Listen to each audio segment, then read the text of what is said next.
부천의 굵직한 현안 가운데 하나죠. 영상문화산업단지에 대한 시민공청회가 지난달 30일 열렸습니다. 개발 방식에 대한 주민들의 다양한 의견이 나왔는데요. 공청회 이후에 남은 이야기를 취재기자와 함께 풀어보죠. 이정아 기자가 나와 있습니다. 이 기자, 공청회 이후 더디기만 했던 이 사업 추진에 좀 속도가 붙을 수 있냐, 이제 관건인데 어떻게 보셨어요? 네, 앵커께서 이야기를 하신 것처럼 수차례 연기됐던 부천 영상문화산단의 시민공청회가 드디어 지난달 말에 열렸습니다. 네. 이미 여러 차례 연기가 됐던 터라 현장 시민들의 관심이 더 뜨거웠는데요.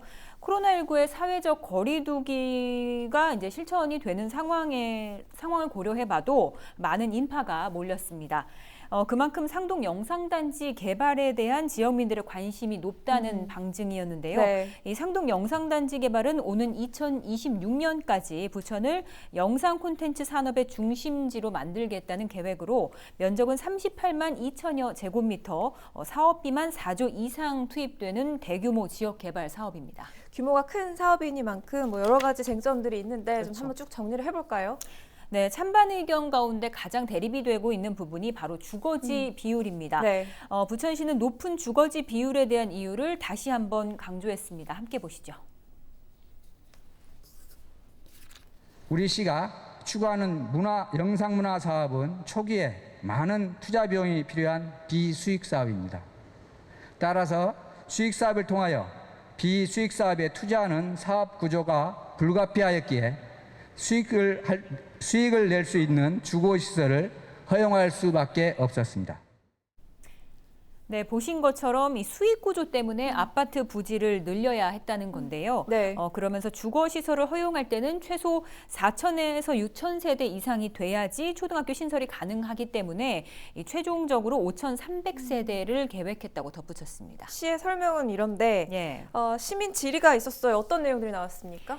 네, 많은 시민이 참석을 한 만큼 예정된 공청회 시간보다 훌쩍 넘겨서 좀 진행이 됐습니다. 네. 예상대로 이제 개발 방식에 반대하는 목소리가 높았는데요. 소니 등 유치 예정 기업들에 대한 불만을 표시하기도 했고요. 또 엔터테인먼트 사업에 특화된 국내 기업이 입주했으면 좋겠다는 의견, 또 주택보다는 세수 등 이 현실적으로 지역의 이익이 돼야 한다는 이런 우려들도 많이 나왔습니다. 시는 이 공청회에서 나온 시민 의견을 반영해서 시의회에 네. 다시 매각 동의안을 상정하겠다 이런 계획인데 이게 앞서 두 차례나 사실 부결된 적이 그렇죠. 예. 있었잖아요. 이번에는 이게 무난하게 통과가 될 수 있을지가 좀 관건인데 부천시 도시전략과는 이번 공청회 결과를 한창 정리하고 있을 텐데 이기욱 부천시 도시전략과 전략 3팀과 향후 계획에 대해서 좀 이야기를 나눠보겠습니다. 전화 연결이 돼 있어요. 팀장님, 일단 그 매각 동의안이 수차례 부결된 바 있습니다. 그리고 이제 공청회까지 거쳤는데 이번에는 통과될 수가 있을까요? 시의원님들도 마찬가지고 어쨌거나 의회를 통과해야 되는데 시의원님도 마찬가지고 서른 의원님도 마찬가지로 반대를 아직 더 공청회를 해서 시민의 의견을 더 모아야 한다고 말씀하셨잖아요. 네. 향후에 공청회를 더 진행하거나 이런 식으로 좀 검토를 해볼 생각이에요. 의견을 더 모아야 한다. 그렇다면 개발에 대한 그 계획도 바뀔 수 있을까요? 전면 수정은 아니고 최대한 시민들의 그 동의를 얻어내야 되는 거니까 최대한 시민들에게 저희가 하고자 하는 이 개발 사업에 대한 걸 최대한 더 알려서 시민들이 동의를 할 수 있도록 그렇게 좀 해볼 생각입니다.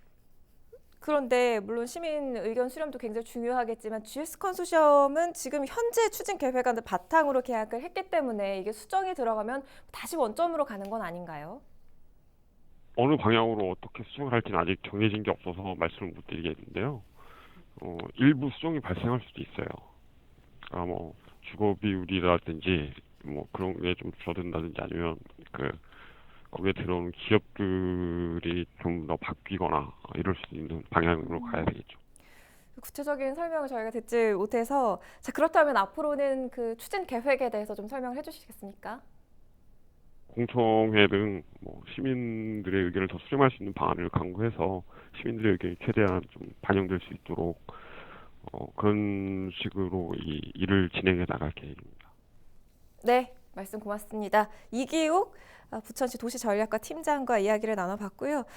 이 기자와 같이 이야기를 좀 이어가 보죠. 지금 부천시 설명처럼 이 공청회를 통해서 시민 의견을 수렴하기는 했지만 여전히 좀 상황이 어려워 보입니다. 공청회 이후에 좀 더 셈법이 복잡해진 걸로 보이는데 특히 이 공청회 후반부에는 장덕천 부천시장 그리고 서른 국회의원의 그 마무리 정리 발언에 좀 이목이 집중되기도 했죠. 네, 맞습니다. 이 자리 말미에서 이제 장덕천 부천시장과 서른 의원은 서로 다른 입장차를 좀 재차 확인을 했습니다. 네. 견해 차이를 다시 한번 확인할 수 있었는데요. 발언 먼저 들어보시죠.